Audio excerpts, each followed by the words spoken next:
Festival, Robert Deniro.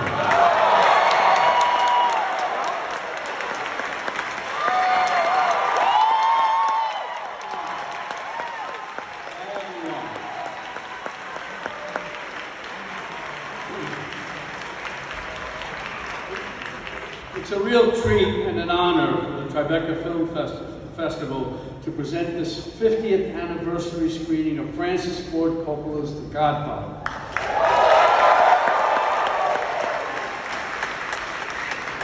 It's a towering achievement in filmmaking and storytelling. Tonight you'll see a new restoration on the big screen in this beautiful theater. The movie-going experience doesn't get any better. I met Al Pacino quite a few years before Godfather was made, and we've known each other and been friends for decades. We've done 4 pictures together, including most recently Marty Scorsese's The Irishman.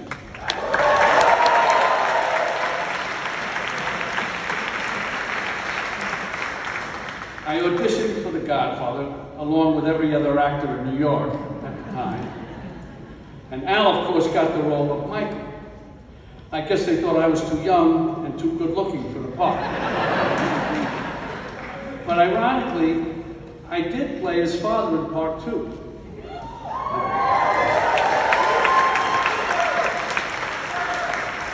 So when I asked Al to come to the festival this year, I said, you know, it's Father's Day. You gotta show some respect. And I'm very proud of my son and my friend Al Pacino. And I hope you'll come back tomorrow night for Michael Mann's Heat and a conversation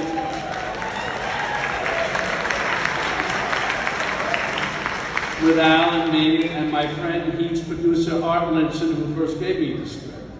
Moderated by filmmaker and critic Bilge Ebiri. Before the film tonight, Al will be speaking with author, editor, writer Michael Haney. And here they are, Al Pacino and Michael Haney.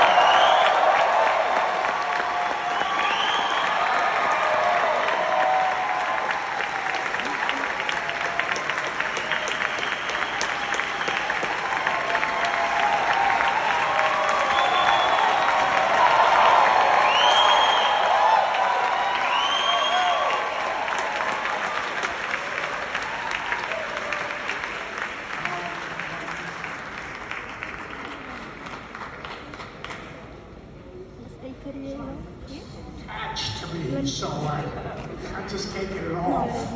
It's a cell phone. Sorry. Yeah. It's not attached. Sorry. Just attached. Quick, crazy question. Has anyone here never seen The Godfather? Never seen it? I want to talk to you later. So, there's still some virgins. Okay, good.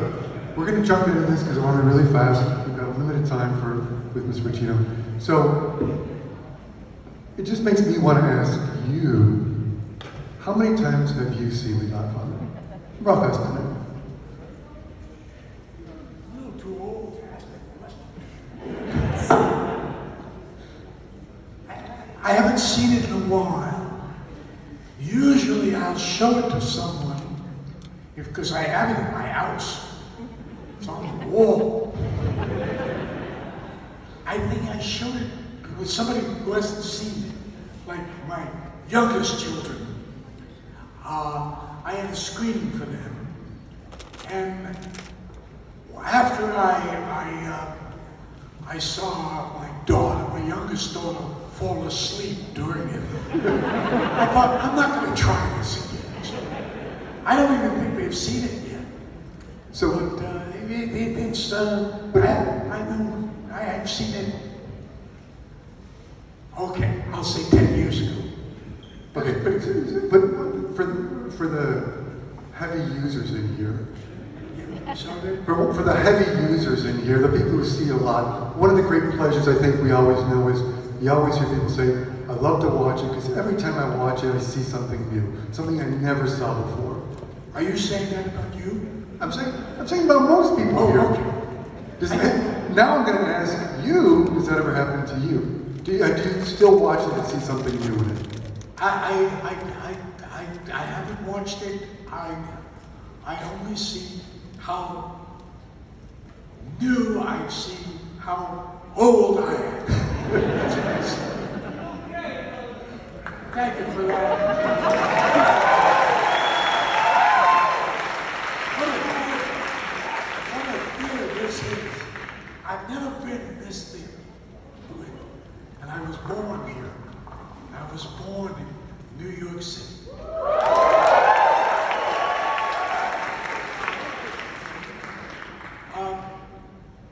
I guess you asked me a question about me seeing the film, but I haven't. So, but the first time, when The first when time, was it the premiere or a screening with Coppola? the first time I saw it was with Francis Coppola. Showed me the first cut of the film, meaning the first time he had it completed it, he showed it to me. And you thought what? I thought it was, good. But I was looking at myself too. And how did you think that guy was? Oh, that was terrible. As far as my eyes could see, I thought, what am I doing? And then I had notes, believe it or not. I went back to Francis Coppola in his office, and I had written notes. And he asked me how I felt about the film, and I handed him my notes. And do you remember? He didn't read them, he didn't do anything. He didn't read them, actually. It was a wonderful film. At the time, I remember thinking, we hadn't got any reaction yet. Right. Because people hadn't seen it yet. But I saw it, I thought it was pretty good, You never think, you don't know what something you did is like.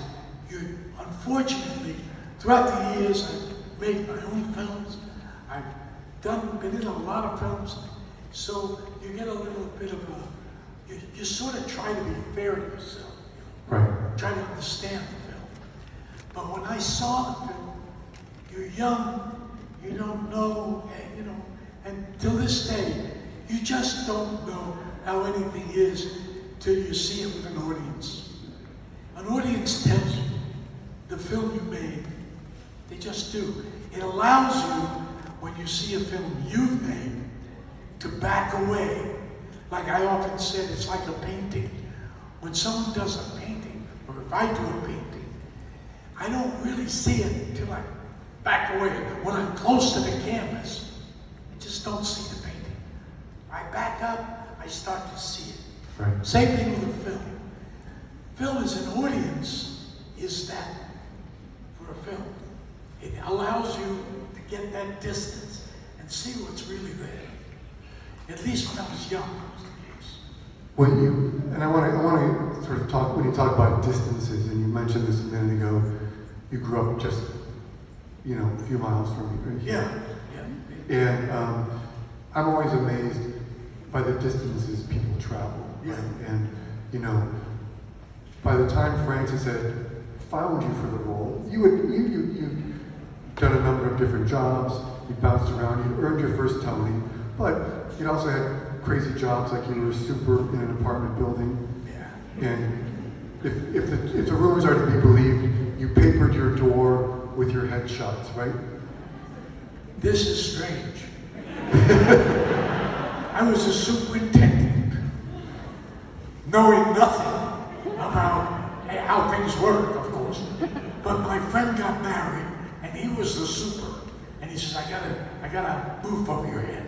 I had nowhere to go, So I went, and I was a super in a little tiny room apartment. And I knew this Greek guy, a couple of buildings down. I said, you have trouble, call the Greek guy. So I kept calling the Greek guy, and he'd come over and fix it.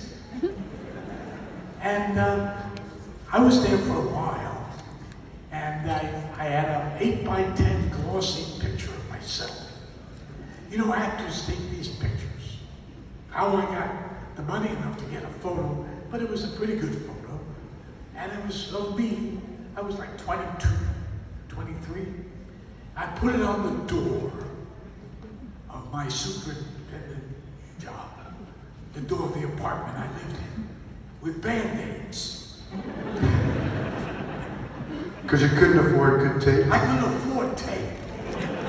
Now I'm a super, I don't have tape. How'd that happen? So there it was. That's why you had to call it Greek. That's why you had to call it Greek, because you didn't even have tape. I had to call the Greek, yes. He had Band-Aids. That was it. I was a super. They always wanted to let me go.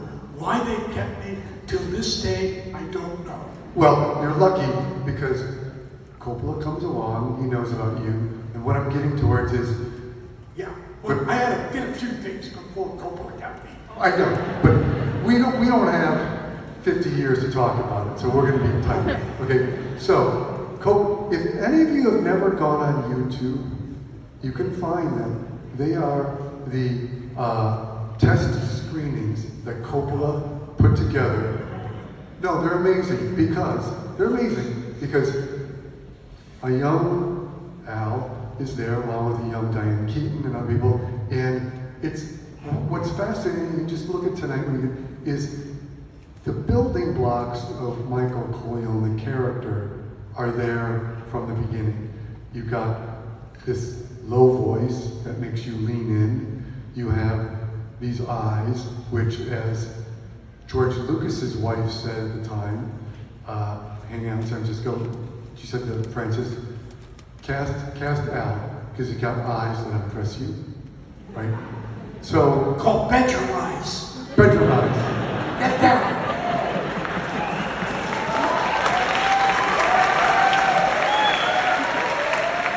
You use what you got. You use what you got. So, but I want to get to now. How did you build the character of Michael? You know, it's interesting. I'll try to be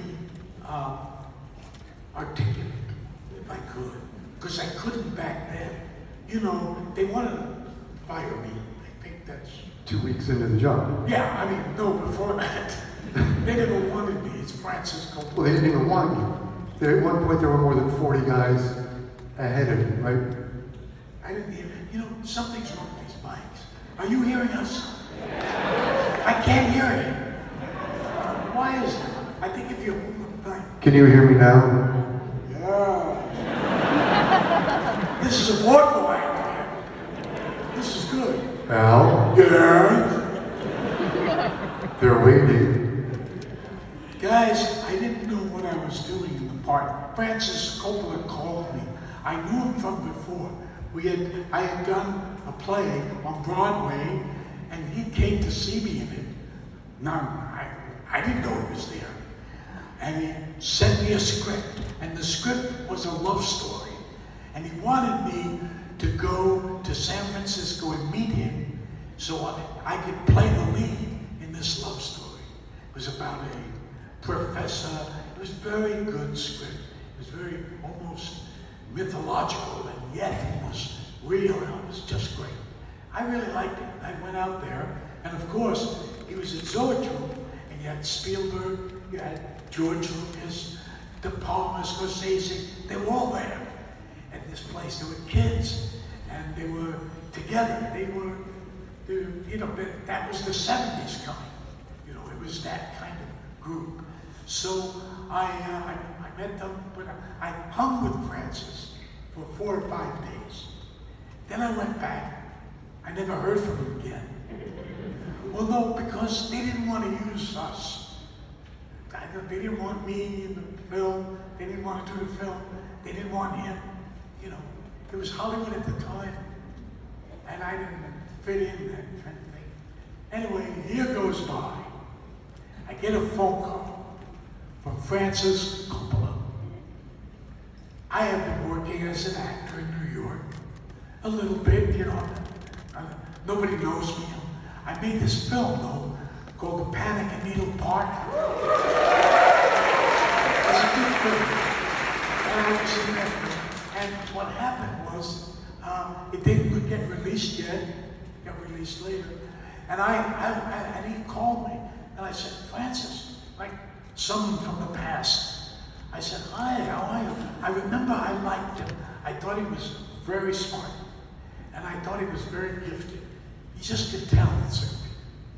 And he did this thing. He called me and he said, hi, Al. I said, hi. It's Francis. I said, Francis? Hi, Francis. How are you? He says, I'm fine. I'm doing The Godfather. I thought, what did he say? Because it was the biggest book around, biggest film. I thought maybe, he'd been out of work or something. He was having a bit of a breakdown or something. I thought, why is he saying this to me? He's not doing The Godfather. It's impossible. First of all, the first thing I did think is Paramount must be very smart to pick him. That's the first thing I thought. That was my first one. Then I thought he was nuts. And then he said this, and I just said, oh, okay. That's great, Francis. Wow. He says, yeah. He says, you know the book? I said, yeah, I do. He said, yeah. Well, I want you to play Michael. I thought, Michael? How do you play Michael? That was the first thing I thought.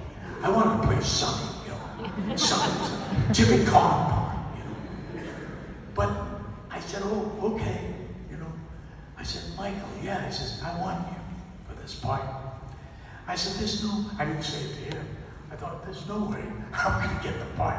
You can't, you know what I mean? There were all these big movie stars out there. I thought, what do they want? How am I ever going to get that kind of role? I don't want it. I'm doing all right. My life's okay. Simple. I play the piano sometimes. I go to the theater. I read. I'm in New York. New York, you get everything. New York feeds you, You don't need anything else. So, turns out, I didn't do it. I'm so stupid sometimes I just say silly things. But anyway, bear with me. I get it, it was exciting. I didn't know what was going on. He wanted me, then I did something. That this is going to be something that probably will hit the internet. And I've kept it quiet all these years. But I have to say it tonight. Because I don't know when I'll ever get a chance again to say it. I said to my grandmother, who was the only one left, I was brought up by my grandmother and my grandfather and my mother. And my mother and my grandfather had gone and passed years before. And so I called Granny and I told her, Grandma, I said, Granny, I'm in The Godfather. It was a long pause. And she said, oh, as she always would say. She didn't know about that. She hung up. She calls me back about a half hour later. And she says, oh, you're in that thing, the book came out. Oh, yeah, I just want to say, that's where Granddaddy was born. I said, where? And she said, Corleone.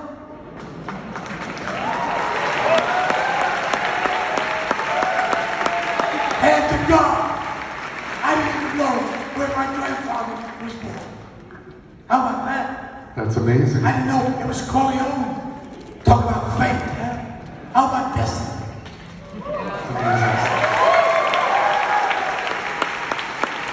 So I believe again.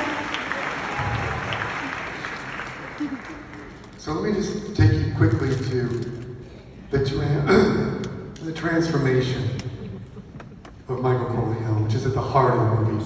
Yeah. I kept thinking this. Hey, I sound better without a microphone.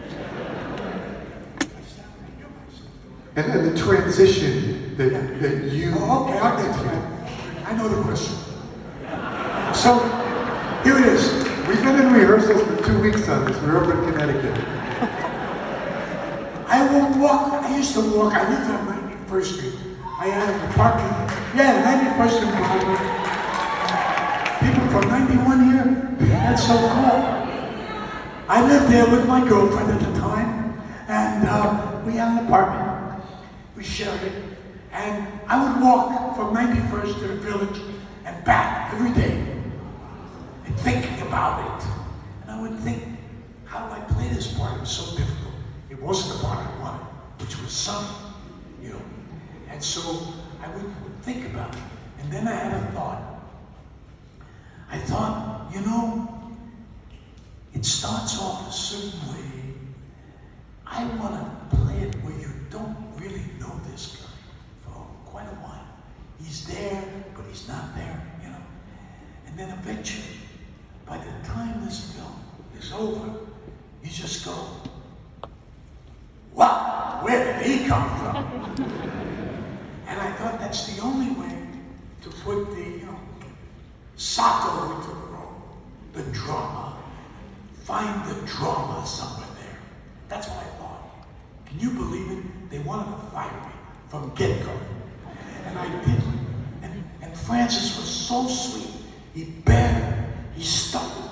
I loved his energy and his need to have me in that part. I didn't even want to do it anymore because I said, you know what it is. You don't want to be where you're not wanted. And they didn't even want me there. And I knew it, and yet I tried not to know it, but he was there. And then they were going to let me go. And Francis called me in and he said, I want you to know that I believe in you. I said, yeah. I was in a restaurant, standing there. He was with his family, and I was standing at the table there. I just come in, I was standing. And he said, I want you, and he was eating and everything. I said, yeah. I couldn't articulate what I was trying to do. I was too young in this trade, and I didn't have the words. Am I doing it now? Am I articulating it? I hope so. Because I could do it. I couldn't tell him, but that's what I wanted to do. So he understood something because he moved, you know, the scene, the Salazzo scene, where he shoots the two guys. The murder of Salazzo and McCluskey in the restaurant, which is one of the pivotal moments in the film because it's when Michael seizes power, really. I mean, it sort of crosses over to him. Crosses over to him, that's right. Right. But I'll tell you when I thought, I don't want to take up too much of your time. You're going to see a big fat movie.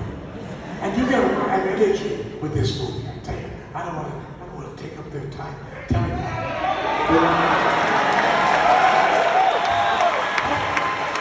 I'll tell you what. So I was unable to articulate that, but Francis moved the scene when that happens up. Because on the schedule, it was scheduled to happen later in the film, but he knew they were going to fire me. So I didn't know, I thought they were. So the only thing I remember is, I want to get out of this film. I remember that, believe it or not. Believe it or not, this is the truth. Because that's how subjective these things are. They're all, you know, you're living in a world, you don't know what's going on, what people are thinking backstage. Like I talk to you, I don't know what's going through your minds. But I did at the time, I was just there. So, anyway, he pushes that forward. Boom. They liked it. Well, powers that be liked it. The studio liked it. The studio, Robert Evans, they get the dailies, all of a sudden. All of a sudden I was popular. Shooting two guys, I got popular. That's been a consistency throughout my career, as you have noticed. And that happened then. And then I want to tell you this, to leave you with this, because I gotta say, this to me is what the film is. We were out shooting a scene, the cameras, and we're at the funeral of the Godfather when they lay him to rest, right? So they're laying him to rest, and the light is going, so they can't shoot anymore. They feel they've had enough, Francis. So the day is over. I was happy because I could get home have a couple of quick ones, and have a good time. Sit there all day long. I didn't have mine, so I was happy. I'm going home to change and get back to New York. I'm walking, and I see on a gravestone Francis Ford Coppola sitting on the gravestone, and he's bawling his eyes out. He's sobbing. And I look over at him, and he's so low. I thought, Francis, what's wrong? I said, what's wrong, Francis? What's wrong? And he looked at me, tears in his eyes. They won't give me another setup. Meaning, they won't give him another shot for the film. Because he could do another shot. I thought, uh-oh, this may be a great film. When you have that kind of passion, that you're bawling your eyes out because of one camera shot. I thought, that's the truth. As I really down, sweating. Is there a moment in the films or a scene or a line that, two questions, that you think perfectly captures Michael's transition? Tell me what that means. What did you say? Is there a scene? What did you say in English without the line? Without the harmonica?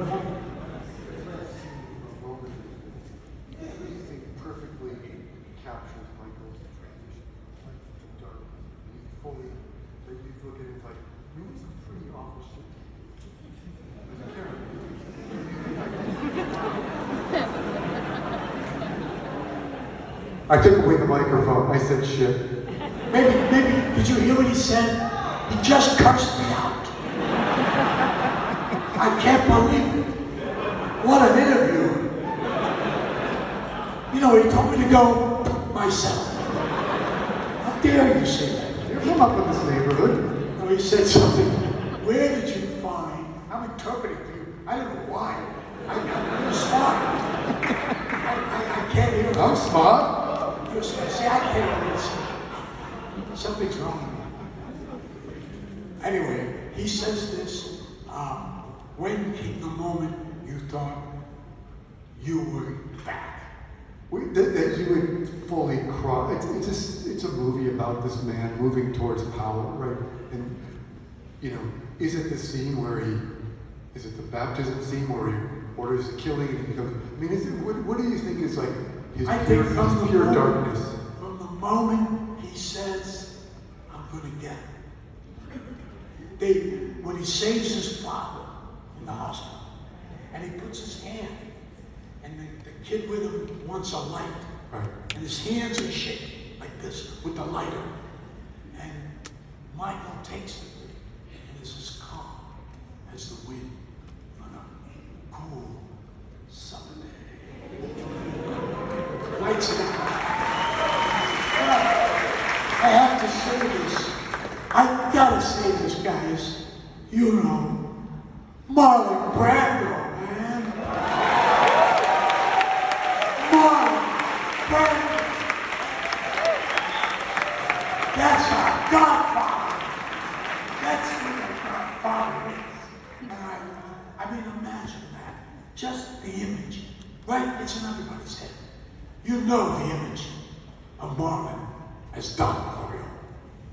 And so I have to say that contributed a lot to the dynamic of this film. Because other people could have played it, Marlon played it. And I think that too had a great book, great script, and probably one of the greatest film directors of all time. And that's why this Godfather continues. Can we ask you quickly a couple more questions, and we're gonna. You raised Brando. The scene in the garden where the transfer of the power happens, and that beautiful speech written by Robert Towne between the two of you. Yes. That sort of is the time when you knew it was being given over. there's a lot of funny things about that scene. There's a lot I've of- heard comics do certain things I don't want to do because it'll spoil your image. Some other time, we get together tonight. I'm not going to see it with you tonight. I'm sorry. I got a very important date. I just can't. Consider all plans before, because I'd love to be here when it's over and tell you about it, and you'd have questions about it. Some of you haven't seen it ever.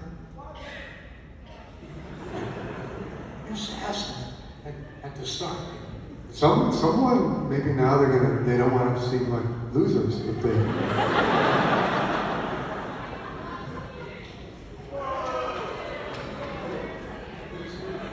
Some people haven't seen it, they want you to come over and screen it for them. Screen it for them? Yeah, just press the play button on the machine.